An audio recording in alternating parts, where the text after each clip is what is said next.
You've been lounging with Skipper. You've been lounging with Skipper. Yo. What's going on, everybody? I want to welcome you all to another episode of Loungin with Skip. Right now, I'm sitting with, a guy that has been doing his thing in the music industry for a minute. Coming from St. Louis, Missouri, 1/3 of the production group Basement Beats. I met this man. Well, this man, in all honesty, changed my life here in St. Louis. Got everybody knowing who Mr. Skipper Beat was at the time, 10 years ago.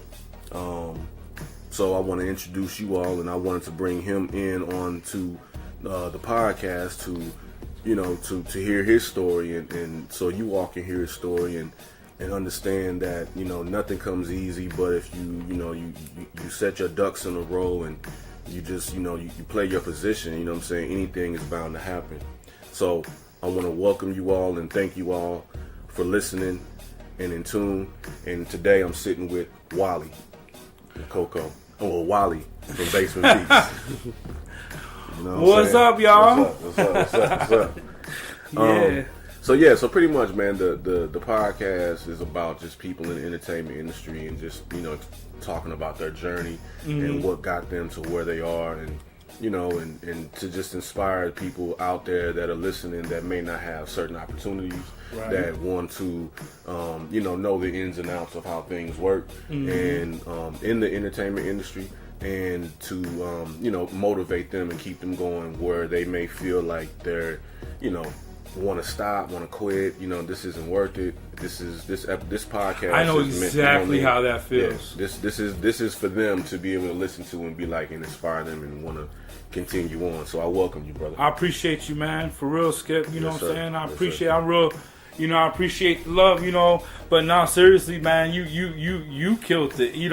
I just it wasn't that I put you on, you know what I'm saying? You came up with some material that was so undeniable. Yeah. I just was very happy to be one of the first people. I wasn't the first person. I was one of the first people to point out that record itself. Right. Yeah. But we always thought you were the shit. Yeah, appreciate it. You know what I'm saying? So tell me, give me a little background as far as where you from. Well, I was born in Denver, Colorado. All right, when I was 8 years old, my mom and dad moved me and my family to Milwaukee, Wisconsin. Okay. And I lived in Milwaukee, Wisconsin until I was 14. What made you all move from? Well, I think my dad got an opportunity. Every time we moved, it was because of an opportunity. Okay. My dad got an opportunity. He's an entrepreneur. With in the Arab community, being a Palestinian, one of the most common practices, one of the most common trades that we do is we used to open up grocery stores, in the hood. So my dad left his store in Denver, opened the store in Milwaukee, and he moved us there shortly afterwards. And then 6 years after that, he decided to move us to Jerusalem because I was getting into trouble with gangs. So when you were 14? When I was 14 years old, I was getting into trouble with gangs in Milwaukee. Wow. I actually ended up getting V'd into the shorty folks, the GD set for the kids. And because my cousin was a leader of the GDs on the south side of Milwaukee. And at that time, it was like crack era. What I'm saying? Yeah. So like, it was just, police did not know how to handle gangs like that. Not the new wave of gangs. You said Milwaukee. Right? Milwaukee's just like Chicago. Okay. Like the demographic over there, the demo over there is exactly like Chicago. You know what I'm saying? So, a lot of people like Milwaukee. Like, yeah, Milwaukee's fast paced. Yeah. So at a young age, before you moved to Milwaukee, when you grew up in Denver, were you listening? What kind of music were you listening to? Well, being that my parents are directly from overseas, not a lot of American music was played in my house. A lot of old school Arabic records, but like who? Like the main guy over there overseas the legend, their Elvis Presley. His name's Abdul Halim Hafid. That's the guy that Jay-Z sampled. Jay-Z and Timbaland sampled for Big Pimpin'. Yeah. Now he's like the Elvis Presley over there. You know, when that song came out, my dad flipped out. Like, really? What? Yeah, oh yeah. Really? Wow. That was his ringtone and everything. Really? Wow. Big Pimpin'. Yeah, go ahead. Yeah, no. So okay, so that you were growing up listening to that artist, and this is what you were inspired. Well, by, no, what happened was, you know, how, like as a youngster, you like for me growing up listening to like Earth, Wind and Fire and things like that. It wasn't like that for you. It was, yeah. Well, it wasn't directly like that because I had to myself actively go out and research those records and then listen to them. So like, I remember my very first favorite song, favorite record that I was checking for was Prince, Little Red Corvette. You know what I'm saying? I remember I was 6, and I just remember that was the hottest song. And then not too long after that, what took over that song, what became my new favorite song was Beat It by Michael Jackson. Okay. So I would listen to the radio just waiting for those records to play, and then I would listen to everything in between. What made Little Red Corvette stand out to you as a 6-year-old? No idea. I have no idea. No? And you know, it's crazy because I always discuss this with other Prince fans. You know, like my girl, she's a Prince fan. You know what I'm saying? I am too. I grew up, you know, listening to Prince. And we discuss it all the time, like. And I just don't know. I don't know what it was about that record. I think maybe the thought of a Little Red Corvette made me. You know, I was 6. I remember it though. You know, I think, you know, looking back on it, I think the reason why it was the fact that he was singing about a Little Red Corvette. You know what I mean? It's like Little Red Corvette, and then how he was singing it. You know I did not know until you're talking about something else. Literally last year that he was talking. He was talking about. I don't want to say he was talking about vanity. She deciphered it for me. He was talking about vanity because she was a young hot thing, and she was driving nowhere fast, and that was girl. Yeah, that was the song. I think that's what the song was about. Probably. You know, I don't know if it was vanity or some other chick. Or Apollonia.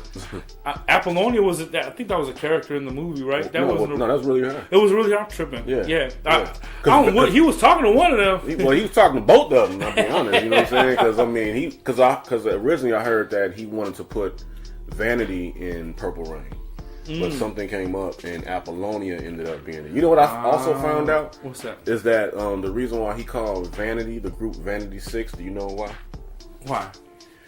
Because it was 3 of them. No, it was because of their breasts. Oh wow! They both, you know, all 3 of them have breasts. 2, 4, 6. Apollonia 6 or Vanity 6. I'm pretty sure that's probably why he did that. Yeah, you know what I mean. And he was a freak. I know, it's crazy, man. And you know, having him in the lingerie and all that. Yeah. So as time went on, okay, so boom, you know, 14. So your parents, you know, the whole entire family went to Jerusalem. Okay, so what happens from there? In Jerusalem, I'm culture shocked, and then. Living in... You never visited there? Yeah, I visited when I was 8 years old. And when I was 8 years old, it was a different place than when I came back. When I was 8 years old, it was less of what it is now. It was more open. People were free to move around the whole country. And now it's like... Or then... It's kind of like apartheid. When you were 14? When I was 14, the apartheid was starting. Okay. You know... Okay, you're saying...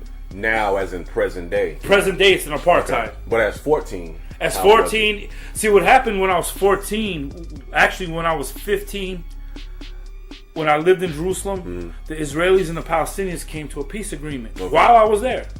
Okay, and things were looking up. Things were looking promising. But you know, and not to get into too much politics, but the right wings of each, the Palestinians and the Israelis, vowed to ruin that peace agreement. Okay. And eventually they won. Each right wing did something to sabotage it, and the peace agreement went to hell, and now we went all the way the other way with it. But anyway, when I got there, it was pretty much culture shocked. I was I wasn't able to listen to any new music coming out of America for months. And then by the time it got to Israel, it was real old and very high price. Like, it cost $30 to get a CD over there. For real? Yeah.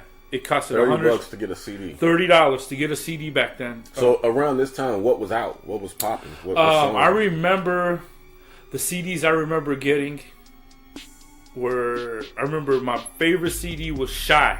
S-H-A-I. Shy. Wow. Remember that group? The R&B group? Yeah. Okay. Shy's CD was... Comforter. that was my favorite song, Comforter. Even though it was the simpiest song ever. I mean, I don't give a shit about the message. Yeah. But the song itself was the shit. I liked... Dr. Dre, The Chronic had come out. Yeah. And then Snoop Dogg, Doggy Style came out a year later. Around all that time. And then Janet Jackson, Janet. The one, with the hand. Poetic Justice. Anytime, any place. That era. Yeah, that whole era. Like, I can damn near name every CD came out. Because I was just like, man, I want that. So by the time it hit where you were, it was like, not on that. $30 for a CD. You know, because nowadays the internet, like, everywhere is in real time. Right. So if we go overseas now in that same place, they'll be looking like us. Yeah. With the same lingo, and they'll be hip to all the new Lil Wayne rap, everything. Right. You know. Right. Yeah. So in this period, you were over there, and how was that for you? So when did you come back to the States? How long were you there? I was there for 2.5 years. I was supposed to be there for 3 years. I was there for 2.5 years, and then my dad brought me back before he brought the rest of his family back. Did you change up? Did you get better? I mean, I wasn't a bad. You mean as far as like involving yourself? Yeah, the gang stuff was. The gang stuff. I resented that before I left because we ended up getting to some shit. Like, we ended up Molotoving some dude Omar's grandma's house, and then we burnt his porch down, and that's what did it. You know what I mean? So when I came back, I was going down that path fast. Well, my dad wanted me to see what people were really dying over, and then and he proved his point. Like, when I got there, I was like, whoa, and it was like, in retrospect, if I knew I could live through it all, I could do it all over again. But back then, I was scared to death, man, because I've never been in a place. I've always heard of cowboys and Indian stories, you know, but damn, you know what I mean. So where you're really looking over your back, you don't know what the hell's going on. I've gotten my ass beat by the Israeli soldiers before and everything. Man. Like, it's like that over there. You know what I mean? As a teenager. Yeah, for sure. Not just me. 6 of my friends that are all American citizens, and they all on Facebook. And we talked about it not too long ago about that one time where they stopped us and they beat us up for like 30 minutes before they let us go. What? Yeah, like they M16, the back of the M16 to the chest, all that shit. Damn. All right, well. Okay, so back to the States. So when I came back in 95, January 95, we came to St. Louis. My dad got another opportunity. 24 years ago. Yeah, 95. In January of 1995, I came to St. Louis, and at that time, I remember the very first video I saw was Brandy, I Want to Be Down. Oh, wow. Okay. I just was soaking up MTV because I was so beside myself that I was able to see the music as it was coming out now instead of waiting. Like, it was like, you don't understand how important that was back then to be hip to everything, you know.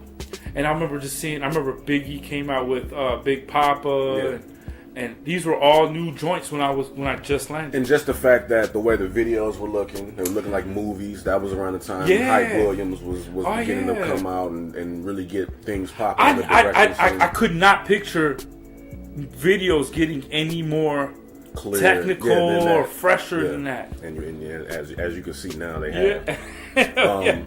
So during this period, what high school did you go to? I went to McClure for one semester in 95. Wow. And then I moved. Then we moved because I lived on the south side. Okay. Then we moved to Florissant, and I ended up going to Hazelwood West, and I graduated there for my last year. Okay, you went to West? Yeah, okay. I graduated there. I only went there for my senior year. Yeah, I graduated from Hazelwood Central. Nice. What year? 94. You're older than me. My sister graduated from there 10 years after you did. Oh, wow. Yeah. So, okay, boom. Hazelwood West, you graduated. Now what? What's Wally at Okay, now? so I wanted to get into music. Now, what made you want to get into the I've music? always wanted to be in Okay. music. What made me want to get into music, like I've always daydreamed about wanting to be in music when I was a kid. But what made me really say, okay, I'm going to do this was BBD Poison. When BBD came out with Poison, I did not know how to react to that. That was like, it was so fresh. I could not picture any. Like I said, I couldn't picture that shit going any higher than that. Like, this shit was so out of there. And then I learned how to play drums, playing air drums over Poison. That's how I learned how to play drums. That's how I kept my control. You know. So I eventually became a drummer for my middle school before I left overseas. Okay. So when I came back, I naturally wanted to get into band, and I became a drummer for McClure and Hazelwood West. Okay. So you joined the band just to do something to get involved, making music, something somewhere. I didn't think that I could turn pro from school or anything like that. My plan, with as far as breaking into the business, and it was kind of like the best plan you can do for being in St. Louis. I decided to get a job at Musicland. Okay. But so when you were playing drums, you just as a kid, as a high school kid, you were like, you know what, I want to be involved with some music. I want to do something. So let me join the band.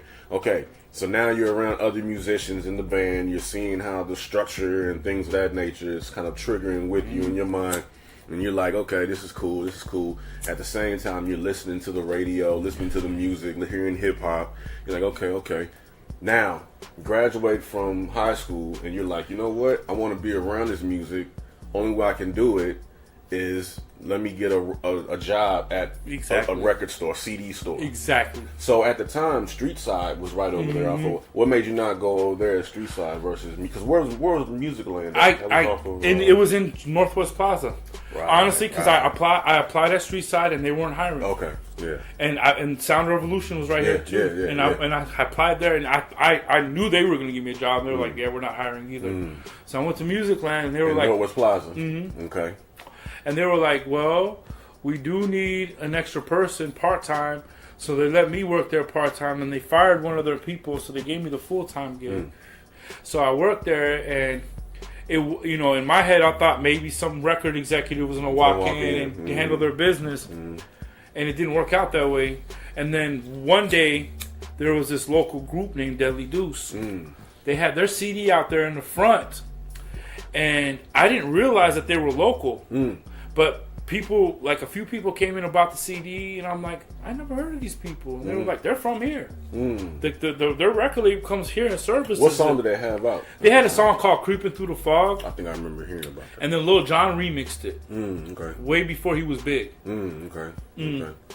So they had their stuff out there, so that kind of triggered something too. Well, I was, I was waiting for somebody to come service that record from that record label, and I was gonna chat with them about tagging along with them and seeing how a local record label does it. So this dude named Anthony McDonald, we call him Tone. Okay. He's my friend on Facebook now.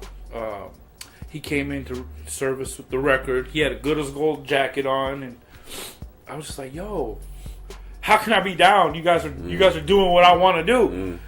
And he gave me the CEO of that label's number, which is unheard of. Like, he didn't know me. He gave me the dude's number off the top.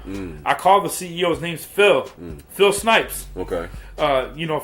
Liquid Assets Phil. Okay. I think this sounds familiar. He's a party promoter. He did the. I think I seen the name on. Remember on Lure? He did Lure on Thursday nights and used to be popping. Okay. Yeah, me, him, and my cousin started that A-Rap Money Party. Okay. And then he turned that A-Rap Money Party. He kept it going on a weekly basis. Okay. And called it Red Hot Thursdays. Okay. And then that was when but that was years later. Yeah. Okay, and, so Phil, he was the CEO. Yeah, CEO. Okay. And at that time, I wasn't a fan of their music per se, and I didn't realize what Phil and them were on. You know, and I met Guccio back then because Guccio used to roll with them, and I was 18, and I remember Phil brought Master P to Club Facade. Remember Facade? Mm-hmm. Yeah.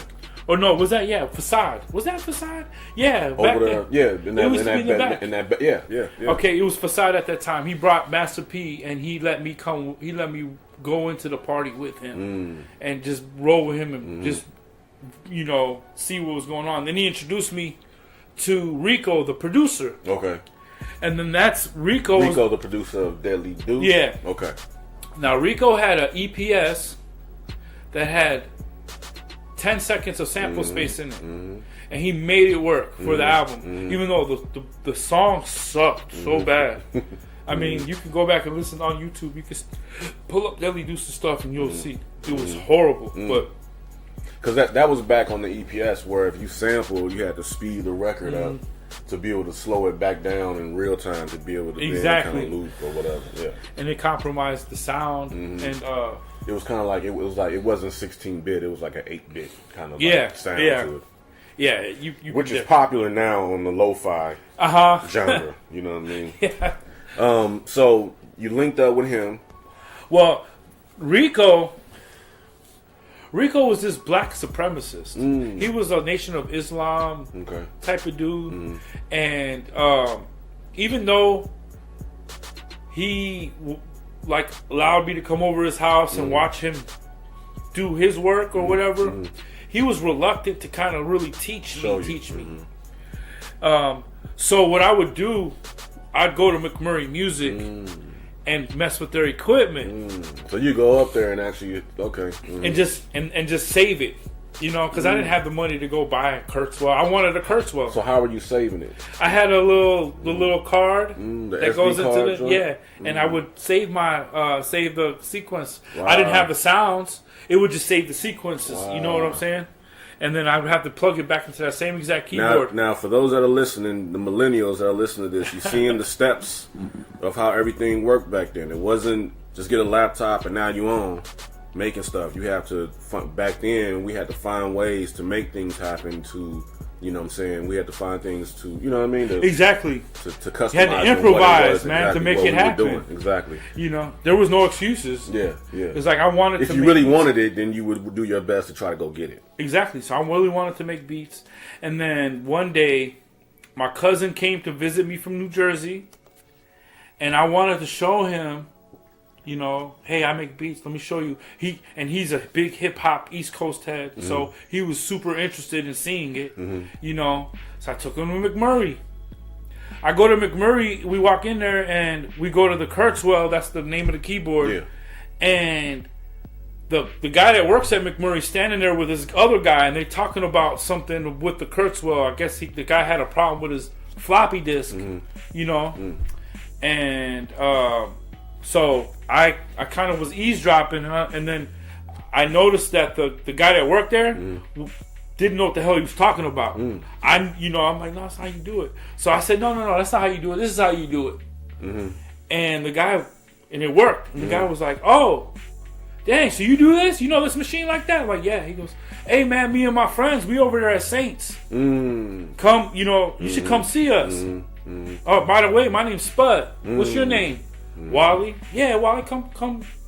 We over there up the street at Saints. Come fuck with us. So literally the next day, me, my little brother, that's from New York, and my cousin from New York. My brother and my brother's from, obviously with me. My cousin, we all went to Saints. Now, this time, have you ever been to Saints? No. Okay. Have you ever heard of Saints? I've heard of Saints, but I've never been there. Mm-hmm. I've been in America. I've been back to America for 2 years. St. Louis, back for 2 years, and I was like buried on the south side. So we walk in, Spud's right there, obviously, and then Ali. Remember Nelly? This other dude named Rico. We used to call him Dancing Rico. Actually, Dancing Rico was with Spud when I met them at McMurray. Okay. All right. Dancing Rico ended up going on tour with Aaliyah later and Usher and all them, being a dancer for them. Nelly was there. Murph, Keywan. Now, what year was this? J.E. What year is 97. 97. It was 1990. Was it 97? Yeah, it was January 97. No. Now, Yeah, it was January '97. so at this time, was their song out with the... No. Okay, so... Because the very next time I went to that studio, they were cutting "Give Me What You Got," and I remember specifically not liking the song. That was the... Dun, dun, dun, Yeah. Dun, dun, dun, dun, And then right. J.E. remixed it and did a West Coast remix. I thought was pretty cool. Okay. He did it like right on. J.E. always remix shit like right away. So did J.E. do that? Yeah, That J.E. track, did "Give the Me What You original? Got," Okay. and he did a remix to Okay. it too that I liked better. But the Lunatic shot it down that night. I remember, and I just remember like, y'all gonna put that song? Like they had other songs that were really dope. I just didn't understand why they decided that record. Now, at this particular point, you were kind of coming through regularly? No, because I was going to school at Flow.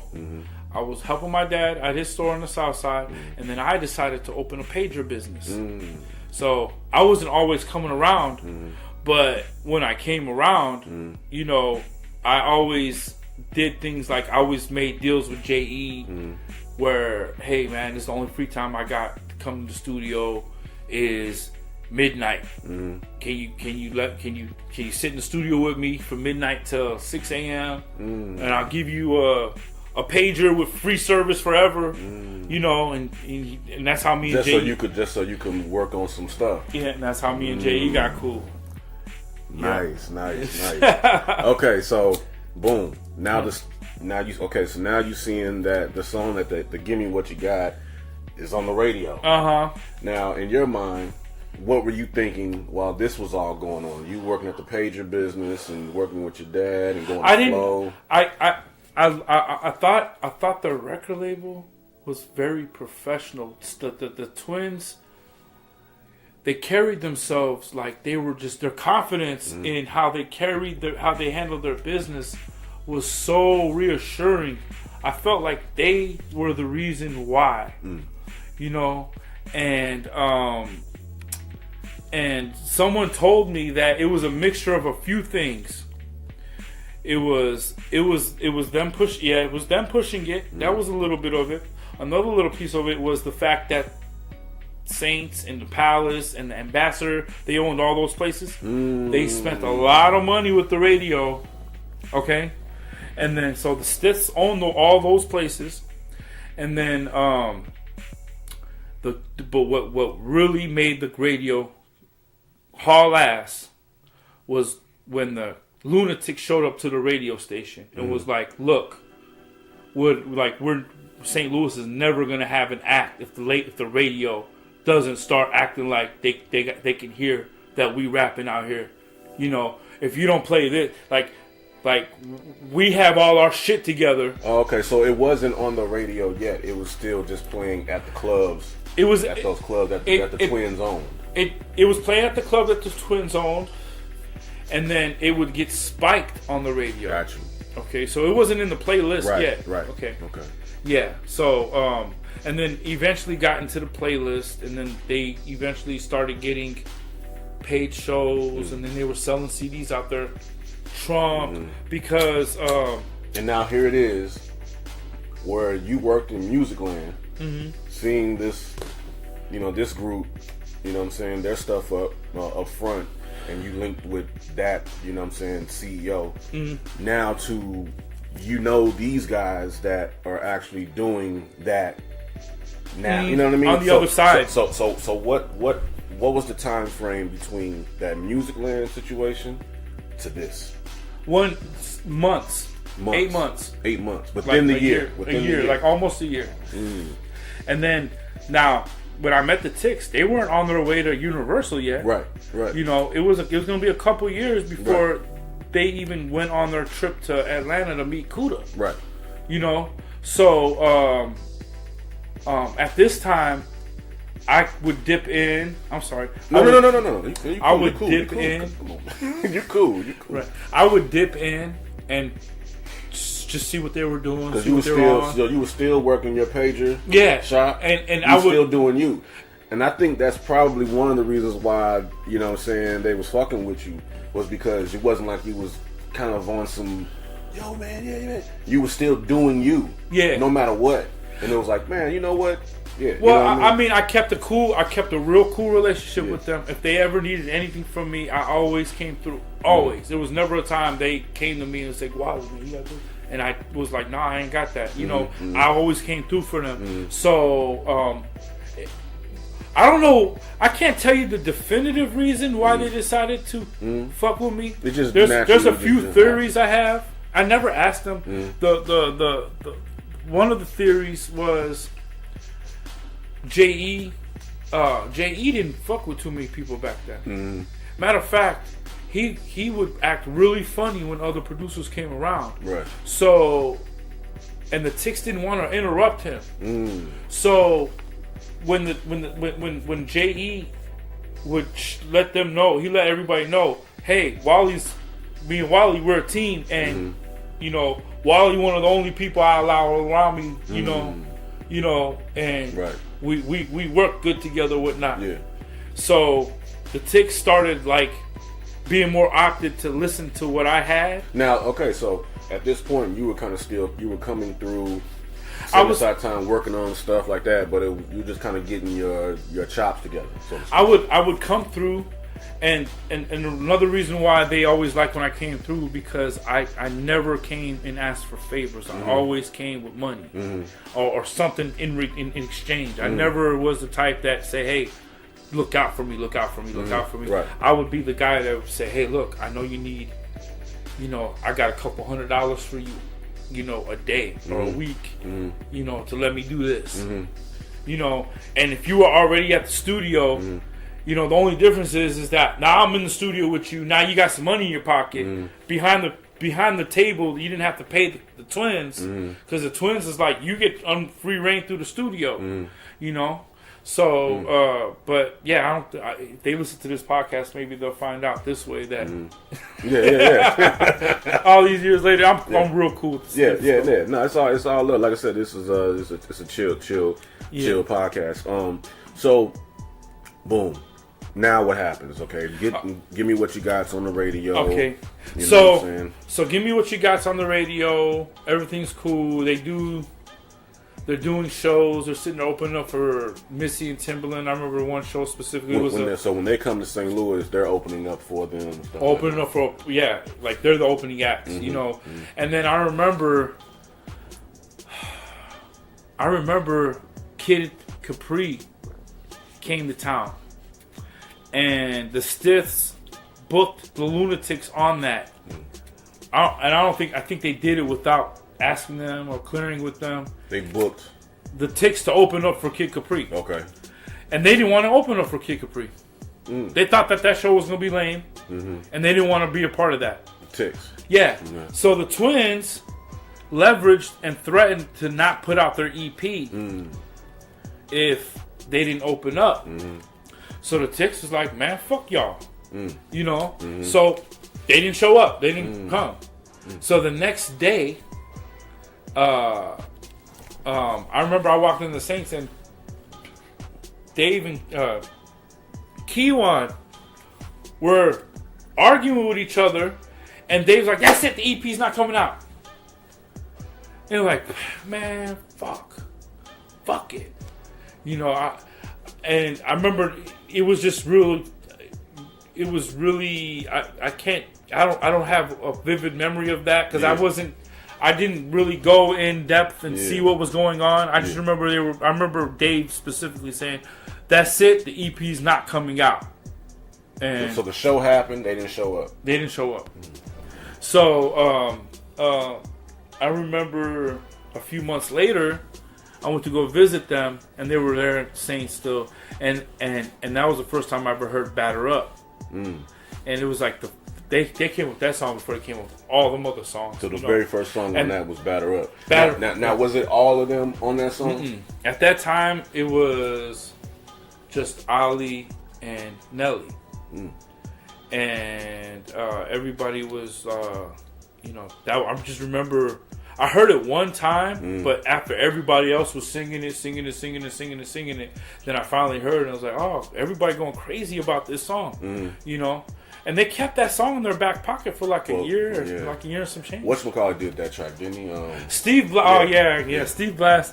So I wasn't there when this happened, but the story was Steve Blas was there to see J.E.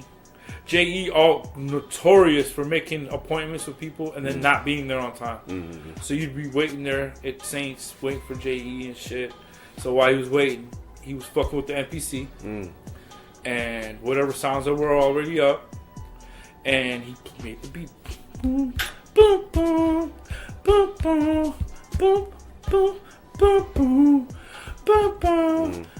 And he, and he had the beat going, whatever. It was long enough for him to make the basic that track with the drums, no bass, no bass line, no type of 808, nothing. It was just the boom, boom, boom, boom, boom. That melody with the hi hat, snare, and kick. That was it. Okay. And Ali and J.E. come in while he's doing it. While he's playing the beat. And Ali's like, whoa, I fucking love this beat. Now, at that time, St. Louis was super Tupac'd out. Right. It was all about Tupac back then. And the Ticks were like the opposite. Like they were on some East Coast shit. So people in St. Louis really wasn't like this it was easy to hate on them. Because the Give Me What You Got was more like them trying to like spit. It was like a party. It was the opposite of what was hot. It was commercially viable, but it was the opposite of what. It was the opposite of Tupac. It wasn't Tupac, and so that made that song very easily hated, hateable, not hated, but easily hateable. And then it made the streets kind of look at the Ticks like, you fucking pansies. You got, what the fuck, y'all goofy asses. You got some goofy asses, So, Steve Blas, when Ali said that shit, he didn't respect. He was like, man, y'all can have that beat. Whatever. Y'all can have that beat. I got some shit talking to J.E. about you. Whatever. So, he chopped it up with J.E., whatever, and left. Alright? J.E. added the little bass in there, added the little sound effects, like, and then put some bells at the end and dressed it up and kind of gave it some arrangement and dropped it and saved it, and they did the song or whatnot. So, fast forward, Country Grammar is about to come out. And Steve Blas didn't know this at the time, but Nelly and them were looking for him. They wanted to give him his share, like, no bullshit. And they couldn't find him. And it was like months later before Steve Blas came out of nowhere with a lawyer. He didn't come holler at them like, yo, what's up, man? You know what I'm saying? My beat, and he would have found out, like, oh yeah, we got you here, come. Just, So because he came with the lawyer, the Ticks kind of got offended by it. So they just let Kuda do what he did, because Kuda, the guy that signed us, he's a I met Kuda. Yeah, so he's a New Yorker. I mean, he's from North Carolina, but he's a New York. He's a Harlem guy. You know what I'm saying? So he's going for the money. It's nothing personal. He's gonna go for the low hanging fruit. So at that time, the Ticks intended on Steve Blas to just sign off on it directly, but since he wanted to get lawyers involved, they let Kuda handle it. And at the end, Kuda finessed him into signing with him, and I think he signed away, like, I want to say 50% of his shit that he didn't have to. So it was a lesson. I learned a lesson from that, like, and everybody else, like, if you know these, we're from the hood. Like, come and talk. We know each other. Say something. Come and talk to me. You got all corporate on us. Sent your lawyers on us. Go here, eat that now. And then they never fucked with him after that. So did he ever get a writer's cred for that record? He got a publishing deal and everything. Yeah, but he could have got more. But he had to split his shit with Kuda, where before he didn't have to. I see what you're saying. Because the Ticks were gonna. Yeah. Just give it him straight up. The Ticks were gonna look out and, like, they know that he don't know shit. They were gonna give him, because you know how I know? Because they did that with me and J.E. You know what I'm saying? They gave us everything that we were supposed to get. They didn't infringe on our shit. So it's like that whole 25% writers, 25% pub, or whatever. You know what I mean? 10% writers, 10% pub. Boom. All right, here we go. No, it was 50-50. 50-50. It was 50. They wrote the beat. They wrote the song, the lyrics. We wrote the beat. 50-50. Right. So now Steve Black signed. Now as a producer, him and J.E., they would split that 50%. You know, like how ASCAP is, it's 50. On some 50. real shit, J.E. wasn't even going to take any production credit on that. Because he had the whole entire But album. because he sent his lawyers, and then he said, and there was enough witnesses to see it, you know what I'm saying, that J.E. can have the beat. And then what? Prove it's yours. Prove it's yours. How you gonna prove it's yours? I say it's not yours. You know what I'm saying? Yeah. But the Ticks weren't gonna do that. Right. Go that far. But yeah. It was like, yeah, okay, we know. But at first, they were gonna do it like that. They were gonna be like, "Oh, we're lawyers. Oh, okay, shit, you gave us that beat, pimp. When you give somebody something, man, you don't take it back. You give it to them. You give it to them. Like, as a matter of fact, you didn't have nothing to do with the beat. At first, that they were gonna play them like that. So the album comes out. So at this particular point, you didn't have any production on the Country Grammar. That was Jay. Now, seeing the success of Country Grammar come out, seeing the success of how that changed J.E., you know, where did that put you in the place? Gave me so much confidence. I was hyped. It gave me so much confidence. Well, Spud was locked up, so he didn't get to see it. He got taken right before shit really started popping. And then, so, you know, watching J.E., you know, clean up and start getting G'd up and all that shit. I was hella hyped because I was on my way, because the shit that I was coming up with was driving the clique crazy. So I knew that it was going to be at any point. Yeah, I was going to be there, and it worked out that way. You know, So Country Grammar comes out, boom. You know, it's just going. This. You know, I'll never forget at the time when Country Grammar came out. This was what was it, August 2000, and I was in Jefferson City. It was June. Well, the actual single came out in June. Yeah. The album came out that August, because I was working in a CD store in Jefferson City in the mall, and the album had just came out, and I'll never forget. It was a little girl, like 5 years old, coming in with her dad. And her dad bought her the Country Grammar album, because I rung it up. Oh, wow! And I was like, "What?" Wow. I'm like, "Yo, this dude's from St. Louis, and this 5-year-old girl, her dad just bought it for her." Right. I was like, "Yo, this is crazy." You know what I mean? So boom. After that happens, now let me see, it's 2000 going into 2001. So now it's a movie, Training Day. That was in 2000. That came out in 2001. Okay, yeah, you're right. Yeah. That was 2001. So Training Day. Yeah. That was crazy. This is before Nellyville, so it was kind of like in between that. We were on tour. We were on the tour with Destiny's Child and them.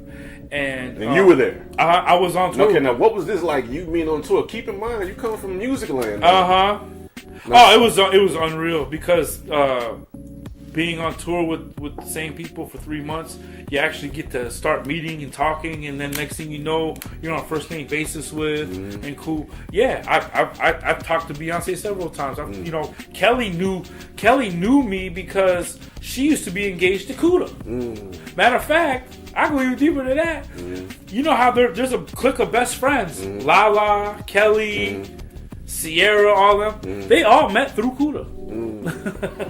Wow. Yeah, but anyway, so whatchamacallit? So I went on tour, and then was there a studio? He got an opportunity. Yeah. He took a studio bus because he was going to work on his album, and me and J.E. had the studio bus, and then J.E. only stayed on the tour for a week, and he left. Really? And then I stayed on the tour for the rest of the time. And what made him leave, and what made you stay? Baby mama drama. Okay. I stayed because that was what we were supposed to be doing. Yeah. You know. So you were in the studio, on the studio bus during the tour of the Country Grammar tour, It's Destiny's Child tour that Nelly was on with them. Okay, in between the makings of working on the next one, Nelly Girls. We did the Lunatic album, and then we went on tour. Okay. All right, so on tour, they were doing the tour, they were working on Nellyville, all while still promoting Free City. Okay. All right, so did you have production on the Free City? Yeah. Okay, what songs did you do on the Lunatics album? I did Boomty Boom, which was my song at first, and then it was your song, so you were working on it for you. Yeah. So what you was rapping? Yeah.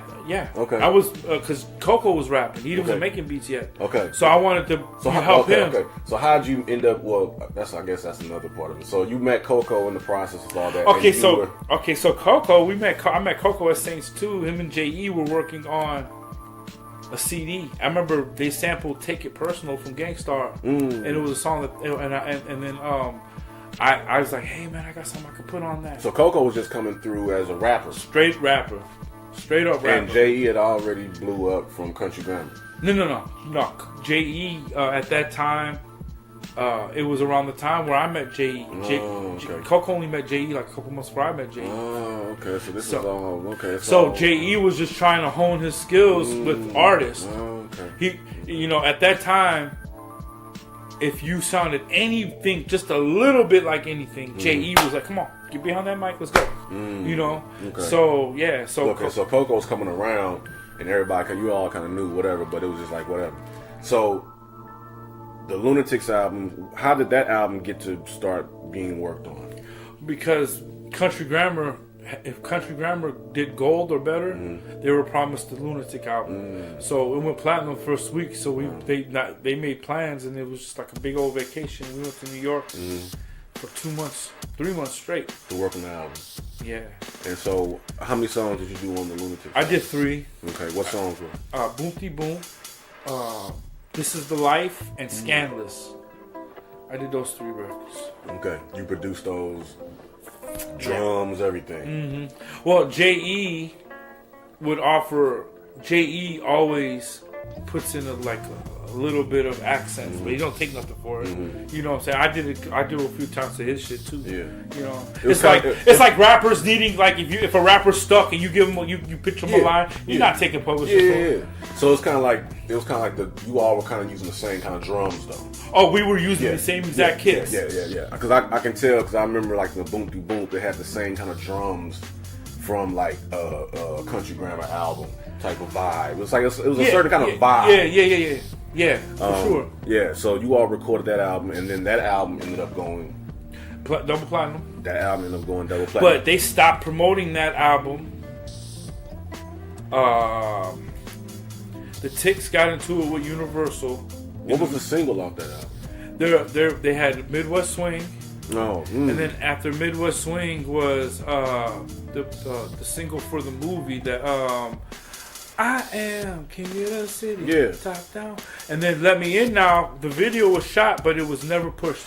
And that was it. And then Boomty Boom was supposed to be the last single leading into Ali's album. And they cut it short at Let Me In Now. Okay. Yeah. So the Lunatics album came out, and then after that, it was Ali's album. It was supposed to be Ali's album. Okay, because I remember he came with the single for was it Fast and Furious with the Breathe In, Breathe Out. That wasn't Fast and Furious. It was what was the name of that? It was a Chris Rock movie. Yeah. I can't think of the name. The of one with the chick. She was in the shower. Yeah. So Breathe In. Yeah, that originally that was supposed to be this J.E. beat, but that was Tarboy. No, it was supposed to be originally this J.E. beat, that this song they were going to do over J.E.'s beat. And then J.E. and Ali had scheduling clash, and Ali was like, "I guess the universe wants me to use this Tarboy beat, And then that song came about, like the song, it made way for that. Yeah. So in the process, in between working on after Lunatics album and in between working on Ali's album, Nellyville was being worked on. Well, and then also, so in the process of that, how did it come about for the Training Day record, #1? Okay, so at the beginning of the tour, so letting you all know, this man produced #1. I am #1, which basically sparked the beef between Nelly and KRS-One at that Right. particular time. Yeah. This man produced that record. Yeah. How did that come about? Okay, so before we went on tour, he was approached by the music director of that movie to come up with a record. And originally he was thinking about doing that song because he had this song that Is You Ain't. Before that hook, it was just that now ladies put your hands up, bounce with me now, fellas put your hands down, smack a little ass with me now. That was the hook to that song. And he was like, at first he was thinking about giving that song to them. It was over the People's Court beat. Okay. I don't know if you remember. I think I remember that. They ended up releasing it on a Disney movie. No, that wasn't it. That wasn't it. But yeah, it sounds familiar. That Is You Is or Is You Ain't. Gonna give me your So they line. released that song on a Disney movie. So Yeah, 3 years later, 4 years later. But yeah, at first he was gonna put it on the Training Day soundtrack, and then he had number one. He had number one in mind already, just as So a that song song, was done. as a record. No, he didn't even finish. He didn't record it yet. He just had it in mind. I gave him the beat in St. Louis. Literally the day he put on his Band-Aid. Now I remember this story you told me about when you came out to LA about that record, and you had told me that something happened where he told you it was gonna be the single or something like that, and it was kind of put off, and then something about when it came out he looked out for you. And you got your the way the whole splits was. Yeah, that's what I'm Yeah, saying. Yeah. No, well, that was the whole thing with the Lunatics. Like when they first started rolling, they just took what was theirs and whatever we were entitled to, because we were so new to the business. They didn't realize, like, hey, you can kind of leverage yourself with these producers and get a piece of their shit too. You don't have to give up 50-50. It didn't dawn on him until like his third album. Like, oh yeah, can I? Before that, he was just like, man, get your money, pimp. You know what I'm saying? That's how he is. So yeah. So on the Training when Day. he decided to do the number one for Training Day. It literally came down to Wally's gonna take 15 grand, J.E.'s gonna want 30. Fuck it, come on, Wally. Even though, Right. yeah, that's what it came down to. Okay, so now peep that, y'all. So his own producer was like, I'm gonna need 30 grand for it. No, J.E. wasn't asked. He didn't say, "Yeah, I need 30 grand." That was just his rate. You know what I'm saying? And they weren't. J.E. would have did it for free. But they said that was why they made the decision to use. But J.E. would have did it for free. That was, But that was a blessing that. Well, that and they really the records at that time that they had over J.E.'s beats, they didn't have anything that kind of fit Training Day, and number one kind of did. You know what I'm saying? More than any other song that he had. So he turned number one in. They loved it. They paid him $1 million cash. They gave him a Bentley in St. Louis, backstage St. Louis at the St. Louis show on that St. Louis stop of the tour. The movie People, yeah. It was Priority Records. Wow. No, was it Priority? No, it was No, man. It was Priority. What was the label the NWA was with? That's Priority. Yeah, Priority. Yeah.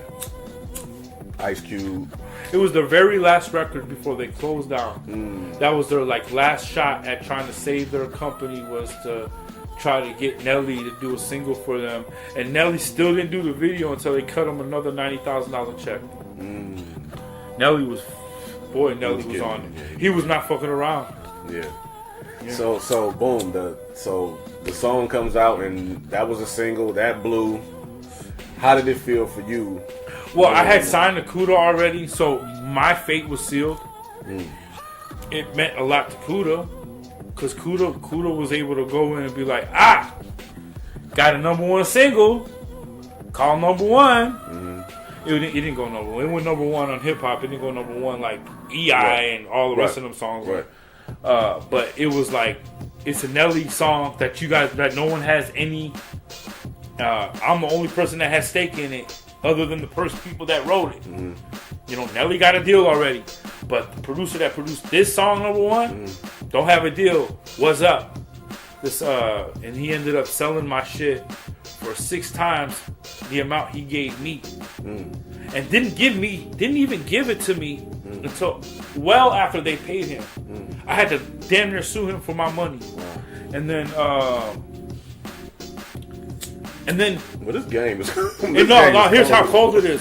Kuda, but see, Kuda plays stupid. He acts like he don't know shit about shit unless the lawyers handle it.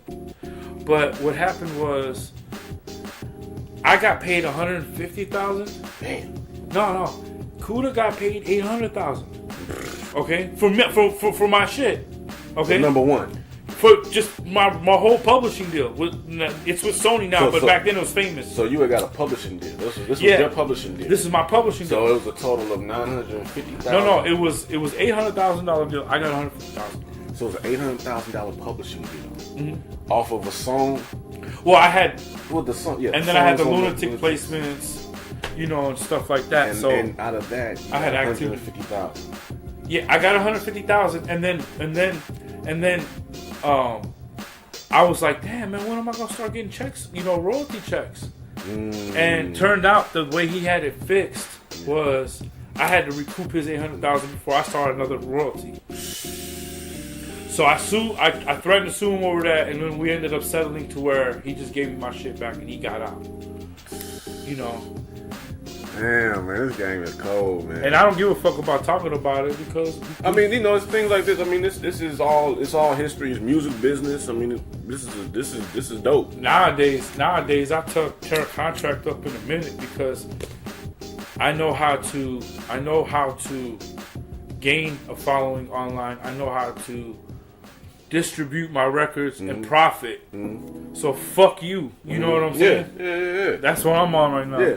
So, boom. Number one, that all happens. Nellyville comes out. Now Nellyville, J.E. wasn't on it as much. He did 10 songs. Okay. Yeah, he did 10 songs. He did 10 songs. I remember, what's the two guys that did, Bam and Ryan, they did Dilemma. Neptunes did, Hot in Here. What was number one on that album too? Okay. It was actually the first single for that. I did, Nellyville. Okay. And then there's the other song. That's the song that plays in the beginning of Dilemma. That's you. And then I did this other song called The Gank, where Nelly was kind of like singing. Okay. It was a song. Okay. Now, after that album does. I remember out the gate it was doing like 5 mil, 6 mil. You know what I mean? How did that feel knowing like? Now you getting these plaques. You know what I mean? Just all this type of stuff, man. Just to go from the days of the music land to this. I know you was just riding high. I was like fate. I was St. like, Louis, this is fate. Right. We were feeling ourselves because it was so many people vying for our attention. People purchased our phone numbers from people. Literally paid $500 to get our phone number. Wow. Because people like they thought we were so inaccessible. Like the 2 ways, like to get all that. To get your, the email, to be able to email the Nextel shit, the SkyTel shit. That was going around a lot back then. Yeah, for sure. Yeah. So wow, $500 just to get a number, just to get the phone number, and it killed me because we were you could talk to us. We weren't the type of people. Well, you could talk to me, you know, and. What's crazy is the fact that I would show up and be in the hood still, people didn't believe I was me. And that made me feel really good because you think so highly of me that you don't think that I'm me. Right. You know what I mean? That's something, man. That was a surreal moment, man. And I play it back a lot because there was a lot of things I could have done differently. I refrained from. I turned down opportunities, thinking that two things: A, I had bigger opportunities around the corner, and B, that I didn't want to disrespect the opportunity that I had with the Lunatics by giving something I could have gave to them to somebody else. Beats. But in the whole time, they weren't thinking like that. They were like, when y'all gonna fucking do something with somebody else? This shit, like. And so, boom, that's when the whole beginning of Basement Beats, so to speak, kind of came into play. No.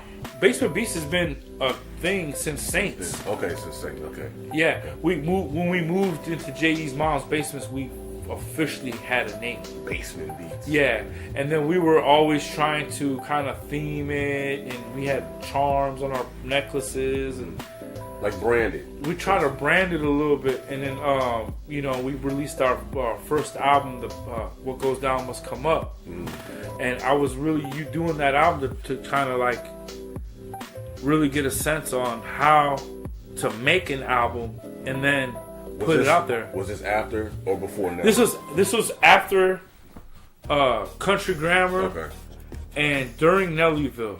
Okay. Because I remember I wrote those songs on the Basement Beat album to present to Nelly.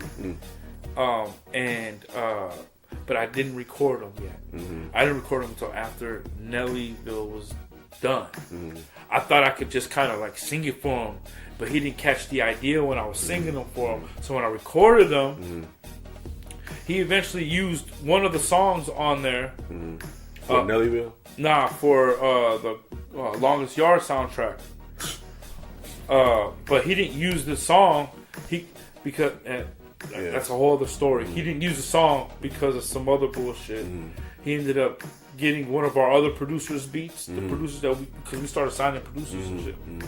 Producer named GA did this beat. Yeah, I remember GA. Yeah, GA did this beat, and he did this beat for Boom. Remember that song, Boom? I forgot the name of the song, but that was on The Longest Yard. Yeah, it wasn't on the soundtrack. They didn't even put it on the soundtrack. They just put it in the movie. It was called Boom, and it was a spin-off of one of our songs from the Basement Beat album. I remember GA. Yeah. So, boom. Now it's time to work on the double album. Now, before this even occurred, that's when Coco come by the studio before he goes to work, and he's like, "Man, he's working on a couple beats. You know, he's kind of like falling in the same kind of vibe that everybody was on. He's like, okay, I'm seeing this happening with my guys. They getting on, they on. I'm over here working, selling cell phones and whatever, and I'm happy. These are my boys. He was a telemarketer for MCI. Okay, and they were selling landline services. Okay. While you all out on tour and doing all that, this is what he's on. Yeah. Okay. Pretty much. Okay.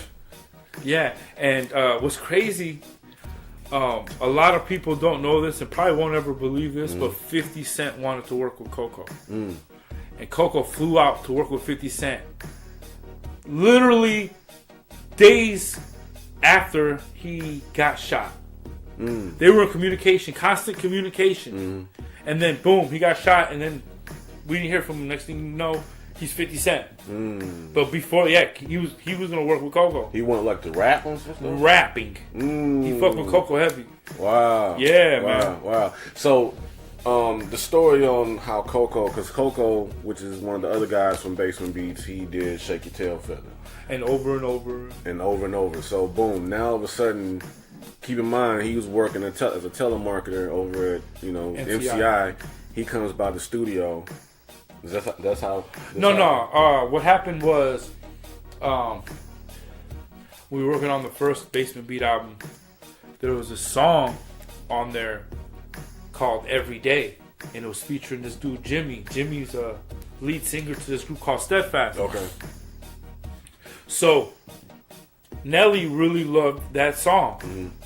And when he came over to listen to some beats, he used to always come to J.E.'s house all the time to just go through new beats and just pick up some new beats or whatnot. Coco lived around the corner. I lived around the corner. So he was like, "Yo, where Coco at, man? Tell Coco to come here, man. We really like that song that's on the Basement Beat album. The one that he did, his solo joint." And this was him rapping on the beat? Him rapping. He didn't. J.E. did the beat. Okay. And then Jimmy did the hook. Okay. And so J.E. calls Coco up, and he tells Coco and Jimmy to come. Did he go over too much? Mm-mm. He told Coco and Jimmy to come, and he was just like, "Look, y'all, I really like y'all. If y'all do something like, if y'all do a group thing, you know what I'm saying, like a rock group thing, I'll get behind it." So Jimmy already had a rock band named Steadfast, so J.E. and Coco just joined it. Okay, you know what I'm saying, and that's how Steadfast came about. But see, on that visit that night, Coco brought his beats that he had, and he gave it to him. They didn't go through the beats. He just, or no, I wasn't there. Cause I remember Coco had told me this story back in like 06. But I remember he had told me that Shake Your Tail Feather was like the third beat he made. And he said he was on his way to work. Yeah, he was on his way to work, and he didn't turn the MPC off. He figured he'd come back to it when he gets off work, come back over to the crib. He said when he went to work, Ali and them came by J.E.'s crib, and the MPC was on, and they just pressed play. No, that's well okay. No, because Coco was making his beats at his apartment. So Ali and them, you know, he didn't leave. He wasn't making beats at J.E.'s house, and he wasn't leaving it up. You know what I'm saying? Because we're always, you know, making beats and shit. So, he made the beat at home on some bullshit, just doodling, you know. And then he had to go to work. When he came, and then before he left, he goes, "Let me save this motherfucker." He saved it. And then when he came back with a fresh ear, he was like, "This motherfucker's kind of moving." You know, got off work. He was like, press play because it was still up. This is kind of moving. Let me put this on. Let me do a quick CD mix. Put it on CD right quick, and then he just had it there. He didn't think nothing of that beat. Right. I know. I remember him telling me that. And then we all know what happened with that. They ended up being the single off of Bad Boys 2. The story behind the fucking story, the real story behind that was Nelly didn't know whose beat that was. That's he didn't know. He didn't think it was J.E. So he called me, and he was like, "Wow, is this your beat?" And I was like, "No, it's not my beat." And he goes, "Oh, it must be J.E.'s then." Like, yeah. So he would call J.E. You know, and I'm thinking it's J.E.'s beat or whatever. J.E. calls me like, "Yo, guess who got the new Nelly featuring Puffy and Murph for the Bad Boys 2 soundtrack?" I'm like, "Who, you? Congratulations, man." He was like, "No, Coco." I'm like, "You fucking bullshit, man." He was like, "Coco's at work. He doesn't have any fucking clue. Don't say shit to him." Like, "I won't." He goes, "We gonna tell him together, okay?" Wow. And next thing you know, man, Coco, we're both blowing Coco's phone up, but he ended up calling J.E. back. You all told him like J.E. ended up telling him, and he just was like, "You should have had them. You should have had him like get off work, then come to the crib." I think he came off work. I think he got off work early on some. He was sick shit, and because they left that night. They left that night to do the song in New York. So and Coco went with him. Now, picture this: you're at MCI, you're doing your shit, right? And you gave them beats, but you don't know when that's gonna come about. Right. You woke up this morning not thinking nothing. You're at work. You did not know you were gonna fucking end up in New York City that night in the studio with Puff working on something that is going to be a future #1 hit. Yeah, and a Grammy winning hit at that. You know, Coco was beside himself because they were also filming Making the Band at that time, and they were in the studio. They filmed a piece. I don't know if it ever aired or whatever because I've never seen it. But yeah, they were filming that at that time too. Wow, man. Yeah. So now you're looking at it like it's like it became a trickle down effect. Yeah. Oh yeah. So at this point, I mean, you guys everybody is successful. Yeah. Did you have any songs on the double album? Not beat wise. I co-wrote some lyrics on some of the stuff. That album wasn't like what, triple platinum, right? I know it was kind of declining. Yeah. His Sweatsuit. That's what his decline was attributed. The decline in his sales were attributed to the way the industry was at that time. But yeah, it was switching up. It was switching up, going to like Snap. I remember it was Snap with the Young Jock and Shawty Low and all that was popping off during the time Sweatsuit was. Well, that was still kind of it was still kind of lunatic. And I think the lead single, which was the Fly Like an Eagle, whatever. They had Pharrell on the beat, but it was like, I don't know. I don't think it just transcended. I felt like they were trying to take a formula that worked for them with that and redo it. Instead of looking at it as just a dope ass moment, right? And there were no sciences behind it. Right. Hot in Here was a dope ass moment. There was no sciences behind it. Right. The winds, everything came together at that moment perfectly. Yeah, the stars aligned. You can't. So Basement Beats went on to produce artists in the city. Basement Beats became this production name in the city. You know what I mean? 06, 07, you know what I'm saying? You guys had artists like Kanja, Jenna, who goes by Fresco Kane now. Who else was with you all at that time? We were more of we signed producers more than anything. Like we had Wishmaster. GA. Who's the producer? Was it Nonstop? Nonstop, he's popping now. Nonstop did the Drip for Cardi B, and did he do? He did some for Drake too. Yeah, he did the joint on Drake's album. What's it called? Nonstop? No, it's not called Nonstop. Let me get the name of that song. He's gonna kill me. That's my boy too, though. Yeah, but he did a joint. I think I heard something about that though. So boom, y'all were signing producers, so now I'm gonna tell the story as far as like, so they at the time they had an artist by the name of Jenna, who goes by Fresco Kane now, but at that time, so they had the Dope Boy Fresh going and Elevate. As a matter of fact, I seen his on a Nonstop song. His producer, what's the video called? I think it was Producer Grind or Genius. Yeah, he was on that. Yeah, I saw that. Oh, he did Yo Gotti, Everybody. He did that too. Okay. So he working. So it was this beat that I did, and originally it was for an artist by the name of Coco.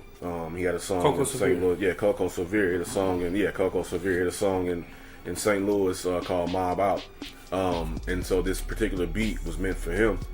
And so I was thinking like, man, who could we get on this joint? I want to put somebody on this record. So I was talking with Coco Severe about it, and he was saying, how about the Bangers? Because at the time in St. Louis, the Bangers was popping. And I said, well, no, I'm thinking Jenna, So he was all like, can you make that happen? I was all like, yeah, because during the year of 06, I became, I started getting to know Jenna more. Right. You know what I mean? After, Dope Boy Fresh. Right. And just through O'Shea and things like that. And you as well. You know what I'm saying? So, what happened? So anyway, I set up the studio time, went over to my homeboy Mix Crib, producer. He's the one that produced Mob Out. Set up the studio time, went over there, had Jenna meet over there. He was all like, yeah, nigga, bring me some Funyuns and an orange vest or something, you know what I mean? Right. So I went by the store, got that, brought that over to the studio. They laid the verses. Or I think Jenna laid his verse, and then later on Coco laid his verse. But that hook was already on it with the beat and how you wanted to show me my opponent. Now, that way that beat even came about was one day because I was working in the barbershop, and at the time, what's that song, Stunting Like My Daddy was out. And so I'm sitting there cutting, and there was these kids, like 6, 7 years old, in front of the TV screen. And this was on 106th Park was playing. And when that video came on, they were like kind of dancing, to the video. But when the acapella, when the beat dropped and Lil Wayne was all like, how you want it? Show me my opponent. Show me my opponent. They all said it. And I was like, interesting. And I already knew that I had the acapella to that song at the crib on CD from working at Shrew. Right. Because we was doing all the promo all that type of stuff. So I had the CD at the crib. So that particular night, I went to the Pink Slip, and I went to just kind of observe the atmosphere. You know, look at the chicks, but just observe the atmosphere and how the music is moving and just the vibe. So I said, when I left the strip club that night, came back to the crib that night, loaded up the MPC, I said I wanted to make something that was simple, kind of like Shauna's Getting Some Head, I Was Getting Some Head. Something that can kind of have that same kind of feel when you hear it. It's not too much going on. It just has a little sweeper sounds, the sweep sounds going to the have that kind of going. So, you know, I had those sounds on deck. So I just basically, the first sound I put in on the MPC 2000 XL, I had that little conga. And I just kind of like, I slowed it down where it's like, for like, you know, 2 bars. And then I like added that. And then I sped it up. So now it was and then I had the kick and the snare, and then after the first 4 bar, I changed it up with an 808 and a snap. Perfect, yeah. And so I had the beat going, like, okay, I don't even know if it was even any hi-hat. That vibe was, you know, so, I bet you sat and just listened to that shit because I did it so quick, and I was just listening to it like, did I need to put anything else in it? Do I need to put anything else in it? So then I was like, okay, I said, oh yeah, bet. Earlier today, them kids with the, you know what I'm saying, Lil Wayne, let me pull that up. So I pulled that part up, chopped that up into 4 sections, had them on the 4 different pads, you know what I'm saying? Show me how you want it, show me. Did it like that, and I just had it like that. And I was like, this is dope. I don't hear anything else going with it. I put the little sweep sound to it. Perfect. Boom. Put it on the CD. I let Coco hear it. He was like, well, I went to work the next day. I went to the barbershop because I was in barber school at the time. I remember that. Went to the shop, went to the barber school, just played the beat. Let folks hear it in the car at the shop. And they were like, yo, this is hot. Yeah. And this was just fresh off of the MPC. It's still, you know what I'm saying? That still could work. I'm on the CD. So no, that beat can still work. Go ahead. So, everybody was like, yeah, that beat's tight, it's tight. So I was like, man, who can I get on this? So that's when I was saying, I hit up Coco. Coco didn't have Mob out yet.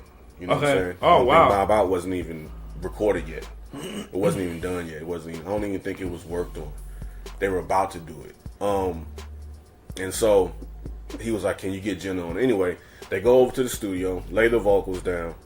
You guys laid that out over at O'Shea's, right? No, at Mix Crib. Oh, okay. Laid it down over at Mix Crib. I got a copy of it. They emailed it to me, I think, with Coco's verse on it. So now I got it.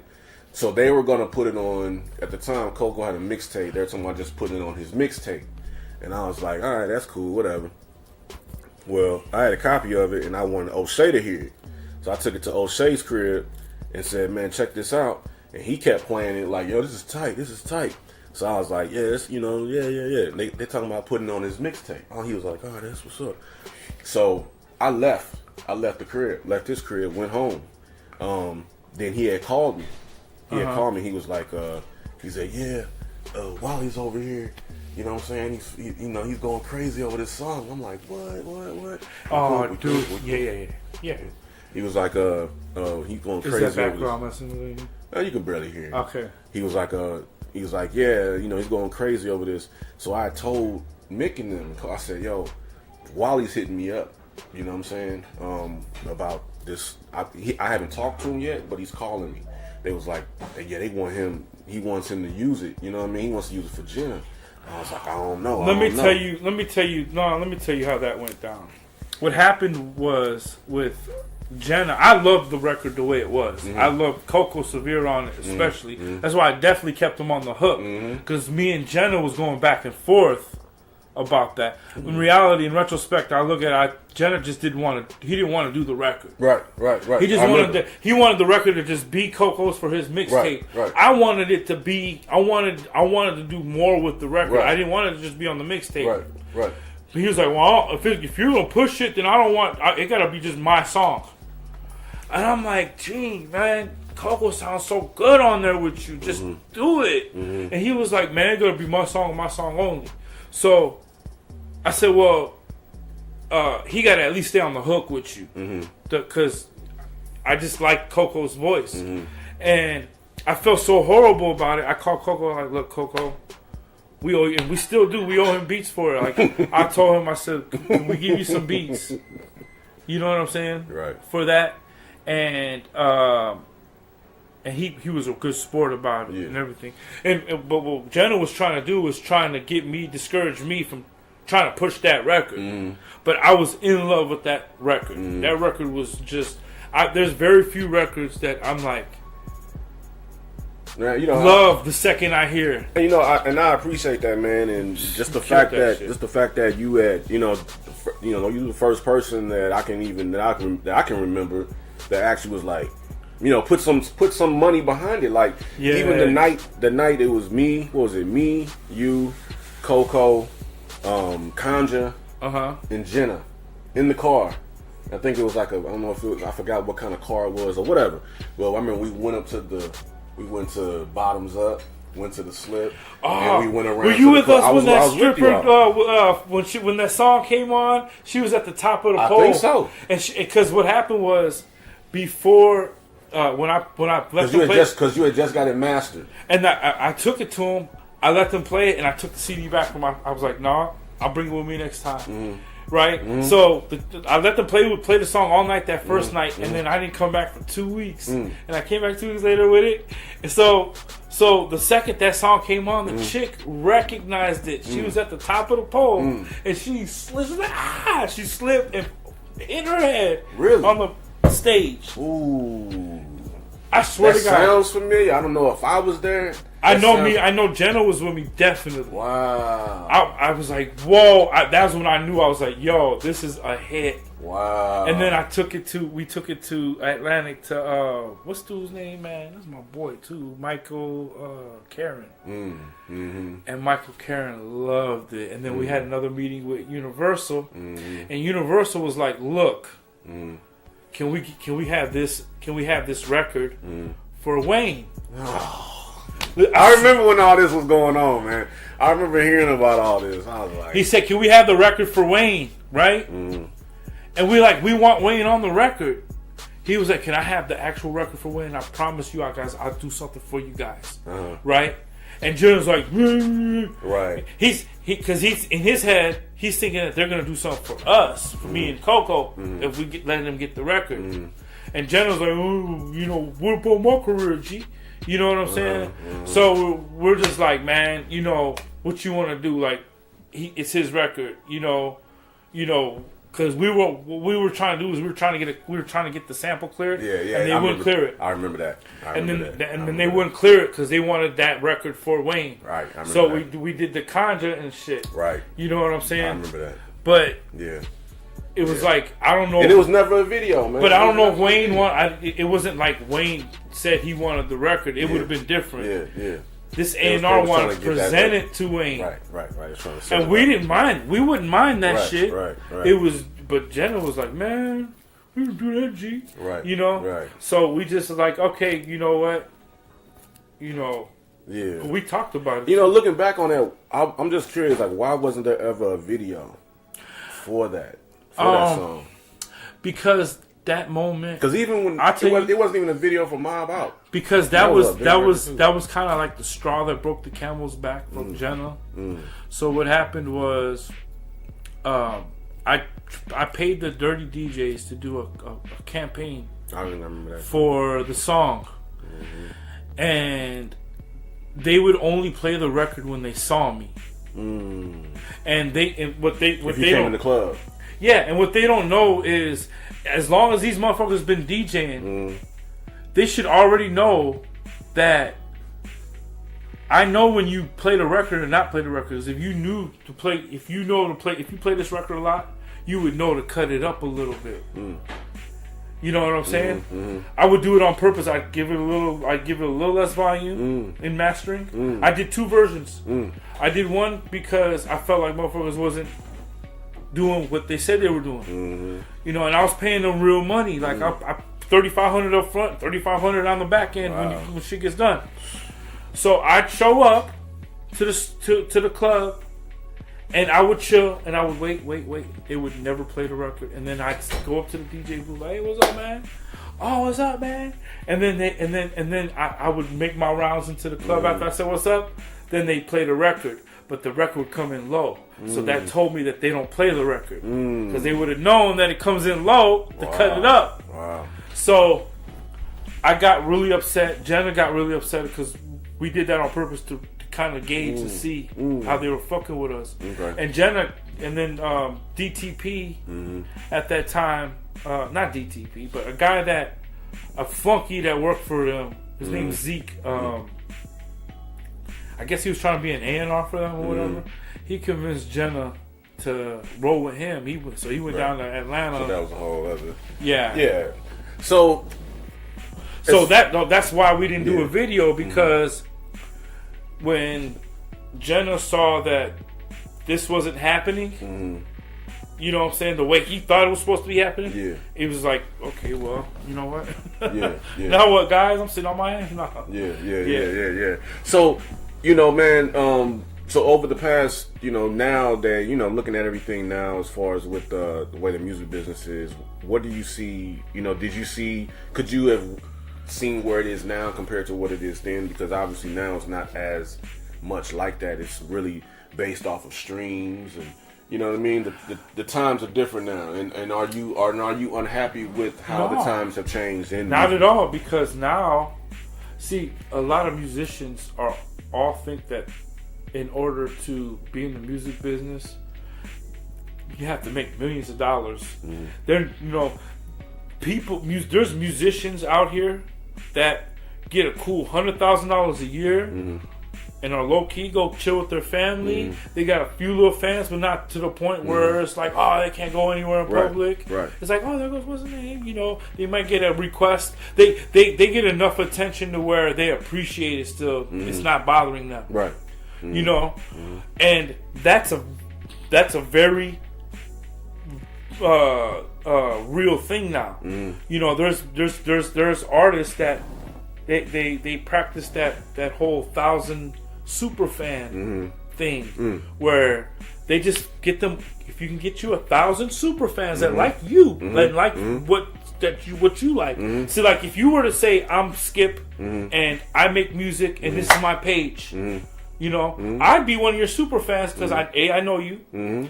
B, I like your music. I've worked with you before, and I've paid money for your music before. Right. All right. So all those factor in. I'm a super fan of Skips. So if I can commit to like spending, give or take, $100 a year with you, I see what you're saying. You see what I'm saying? And I'm one of 1,000 people. That's $100,000 a year. That's a good living. And it's off of music. But see, people, they want God to bless them. 10,000. Huh? 10,000. No, $100 times 1,000 people is 100,000, bro. 100,000. Okay. I know, man. Trust me, I did the math. Yeah. Right. So 1,000 people basically that are just tuned in to you, spending $100 with you. Yeah, they either if they buy a shirt from you, if they stream you. It is 100,000. You see what I'm saying? Right. So if you break that down, go to your show. If you break that down, let's say $100 a year, break that off into 12 months. Let's say somebody spends $8 a month. $8 a month. It's $8.33 a month, which is that's like if somebody subscribes to you. Exactly. Like a Netflix. It could, depends on what you know. Depends on how you structure it, but 1,000 super fans will get you that page. 5,000 super fans will get you. What? That's 500,000. You see how that? You see that? Yeah. Is that a big? Is that cool? That's reachable, right? Yeah. Why wouldn't I like that? You know, I love that. Of course, I love the way the music business is going right now. Because like you said, everybody's game. Because like you said from the very beginning, whereas back when you were in Jerusalem, you had to wait for the music to kind of get there, spend $30 for a CD. Now whereas now everything is in real time. Yeah. So if you release something and press the button on it, now it's international, now it's worldwide, and then anybody can stream, listen. And the cool thing is now I don't have to rely on them to spend physical money out their pocket for some hardware Yeah. All I need is their attention Yeah. on the Apple Music, Spotify, or Tidal, whatever one that they already are on. Right. YouTube. And just their attention of wanting to hear my stuff. Yeah. Because they're going to get around paying for the actual record. Yeah. Tell me this, man. What is something that you can tell these upcoming producers, of now, to inspire them, man, to keep them motivated in what it is that they do? If you were sitting right in front of them, which you are, because they're listening to you right now, but across the world, what would you tell them to keep them motivated? Because obviously your story is a good one. Get you 10 super fans, then make it 20, then make it 40, then make it 80, then make it 160, then make it 320, then make it 640, then make it 1280. 1280 super fans. You can do that in a year. In a year. 1280 super fans. You break that up and divide that by 52 states. We're looking at about what? 1280, 52. We're looking at about 2.3 per people per state, give or take. Yeah. You know what I mean? Right. So the numbers are right there for even just the average person that lives in Iowa. Right. Can attain. Exactly. It's that simple. And it's the easiest way to do it, and the most people respect it more than if you just came out on a major and no one ever heard of you before. Right. Do you think it's necessary for artists to sign with a major these days? Not right away. And even by the time a major comes around, they're gonna be like the pet peeve, not the pet peeve. They're gonna be the pest. They're gonna like, oh, there he goes again. Like, what do you want? Because they want to scale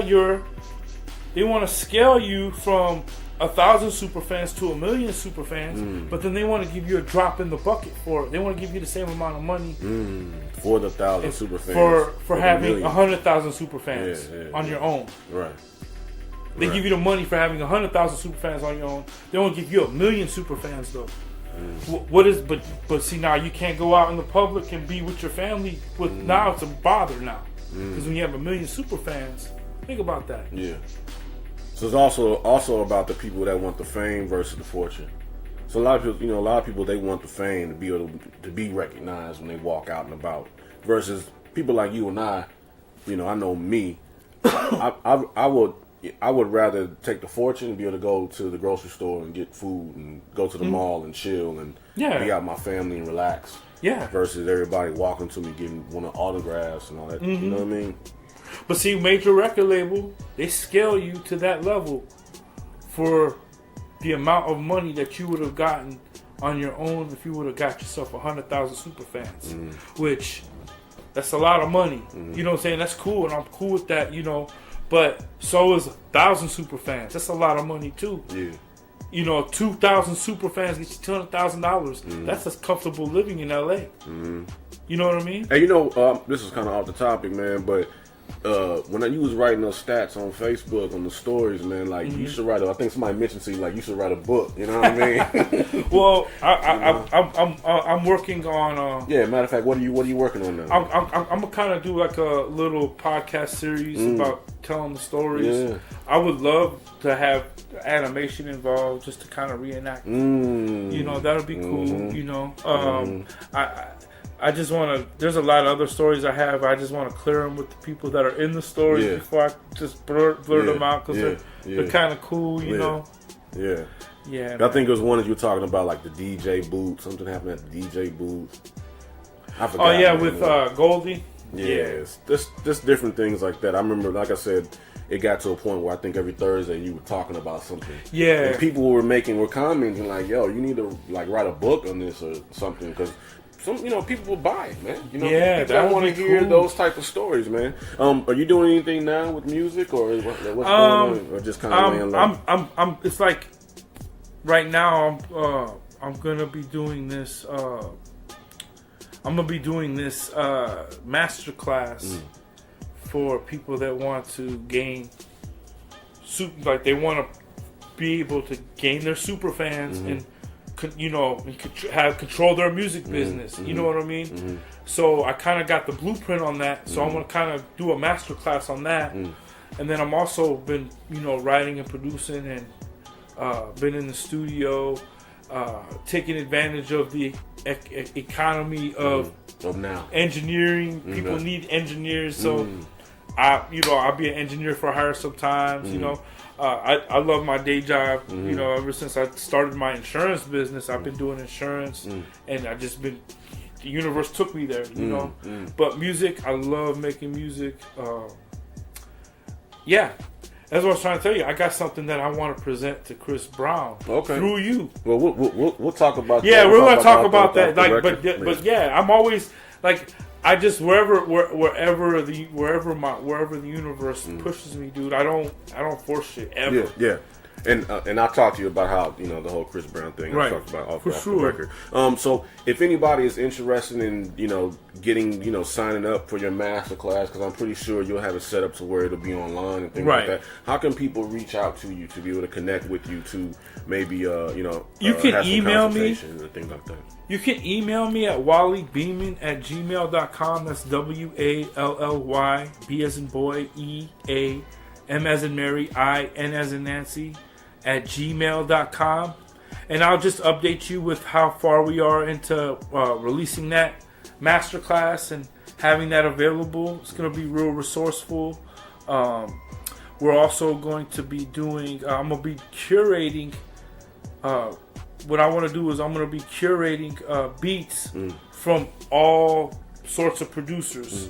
I'll be collecting, handpicking out beats that I think are out of here, like beats that gave me chills, like when you did where they at. You know what I'm saying? Like literally chills up my spine. Like this beat is perfect. So I'm gonna be curating those type of beats and shopping them as kind of like brokering for other producers. But so can folks can reach you on Instagram and all that? Instagram is Wally Beeman. All handles are Wally Beeman. That's WALLY, B as in boy, EA, M as in Mary, I, N as in Nancy. I'm on Twitter, and I'll make sure I put it in the description. Cool, for they all to get it. I'm on Twitter. I'm on Instagram. Facebook is Wally Beeman Yagnum. Also on the Basement Beat page. I got this website for t-shirts, vintage St. Louis t-shirts, memortees.store. Memor, like memories, but memortees. MEMORTEES.STORE.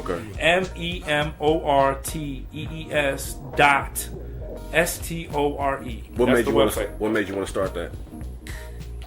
One day I decided to get this venture shirt made, and because I was going on a joint venture with my cousins over at STL Grills, and I kind of posted a Instagram picture of us in the back of their store with my shirt saying Venture, and everybody was like, "Oh man, that shirt's the shit! I love that shirt. Where can I get that shirt? So I decided to buy the trademark to Venture, and then I went out and bought a bunch of trademarks to old stuff, to old St. Louis businesses that are not around. Wow. And just said, because I was starting to learn digital marketing. Me and Val was trying to learn digital marketing, and that was our widget. That was what we used to kind of like learn the game. So yeah. Okay. So I'm gonna take that and adapt that to music now. Got you. So it's a website, and they can, if they want, memortees.store. Okay. It's crazy, but yeah, instead of a .com, it's a .store. Okay. Memortees.store. Okay. Yeah. Hey, so I just want everybody to know that these types of stories and this information is good for those out there that are listening, to just inspire you to keep going, don't stop, whatever the case may be. If you feel it in your heart, in your gut, to keep moving no matter the circumstances may seem doubtful, keep moving forward. because at the moment when you least expect it, your life could possibly change for the better. So do not stop, never give up. Wally, I definitely appreciate you, brother. Thanks for having me on your show, man. It was a pleasure, man, to have this conversation with Appreciate you, you, bro. For real, Appreciate you, man. Appreciate you. Yeah. So until next time, next episode, I want to let everybody know. Peace.